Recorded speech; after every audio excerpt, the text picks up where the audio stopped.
This 26 Sports and CCTV high school basketball presentation is presented by Cadillac Casting Incorporated.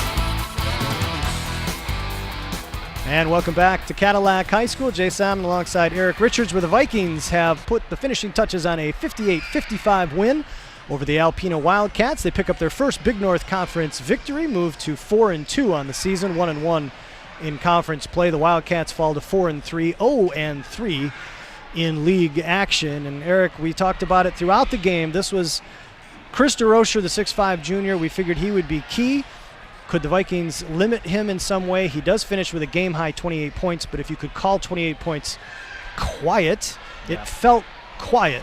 Other than the fourth quarter, didn't seem like he was necessarily doing too much damage. I was just going to say, the fourth quarter, he almost got him. But, you know, like we were talking about in the pregame, halftime show, and throughout the game, Alpena has not been in a close game throughout the year in the 7 games they've played. And, you know, it was going to be how are they going to respond if it's close. And the Vikings did a great job at keeping it close, you know, not letting him let him go off for 40 points like he's very capable of doing, obviously. And there was that stretch, 3 or 4 possessions where they turned the ball over, and that was honestly the difference in the game. It really was. Yep, toward the end of the game, the Vikings unable to put it away, but the Wildcats unable to take advantage. Cadillac missed 4 straight free throws with a 2-point lead inside of the last 45 seconds or so. Had a chance to really make it a 2-possession game and largely put it away. Couldn't put the last nail in the coffin. Meanwhile, the Wildcats went down and turned it over 3 straight times and gave the Vikings new life and other opportunities. DeRocher finally missing a straightaway 3-pointer at the end. They actually had a chance to tie it. Bruce Copping had a wide open look on the baseline and was a little too strong with it. So again, we say the Vikings escaped. It feels like they did. They trailed early, came back, led most of the late second quarter and into the second half. But Wildcats had their opportunities to extend this or win it, and Cadillac managed to get away with it. When you miss 4 free throws at the end of a game in a close game, you normally don't come out with a victory. Right. So escaped is the right word. DeRocher finishing with a game-high 28 points. He had 10 in that fourth quarter, as you mentioned, nearly helping to pull Alpena out of it on his own. Unofficially, 74 rebounds. Sorry. That's what it felt like, right? It seemed like every time the ball went up, he came down with it. It felt like it. Meanwhile, Walker Martin, Aiden Goike, Hayden Goebel, and Bruce Copping all finished with 6 points for the Wildcats. That's a little bit unusual. And then Caden Wisniewski hit the only 3 of the game for the Wildcats. They would have loved to have had one more. That would have sent this one to overtime. Meanwhile, the Vikings were paced with 3 players in double figures as they get 14 out of Maddox Hoagland and Keegan Brooks. Hoagland hitting 4 triples in the game and a couple free throws, didn't have a single regular field goal.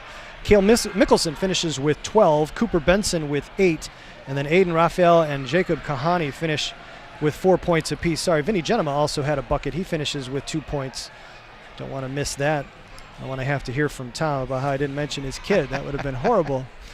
As mentioned, the Vikings picking up their first Big North Conference victory with this one. Give me your impressions now. You've seen the Vikings in person. They're 4-2 on the season, 1-1 in the Big North. Is this another team? Last year they went 11-11. They ended up losing in the district final to Ludington. They had a couple of overmatched teams, I think, that they played in the quarter and the semi. Ludington handled them pretty well, though, in the final. Is this the kind of team that at the Class B level might be able to make a little noise in districts and beyond with this kind of up-tempo play, or is it just strictly a matter of how well they shoot? Well, it's like you said.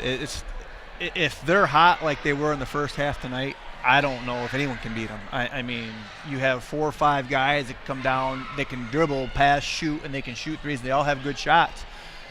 Boy, that was fun to watch. You know, that's the kind of basketball I like to play, you know. And to see it played as well as they did, that was impressive.